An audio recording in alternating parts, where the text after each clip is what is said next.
Hello friend, তো তোমরা কেমন আছো? আশা করি ভালো আছো সবাই। আমিও অনেক ভালো আছি। তো দেখো, আজকে আইফোসি একটা কাজ লইয়া রং করণের কাজ। তো আমরা রান্না করতে অনেক জিনিস হয়েছে, কিন্তু রং করা হয়েছে না জানলাটি। আসলে রান্না করলে তেল মশলা চিটটা আয়া পড়ে যে নোংরা হয়ে যাবে। তো তার লাগে আমি ভাবছি আমি একটু জানলাটি রং করা যাক। আর আমার শাশুড়ি মায়ের দিয়ে রান্না করতে চালাইতেছে, রান্না শেষ।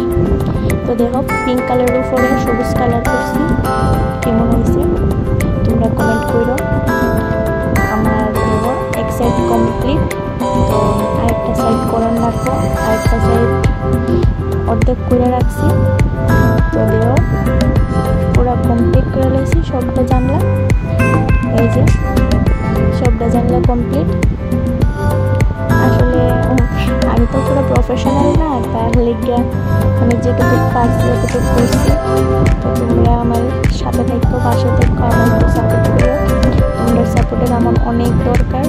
তো পেজটা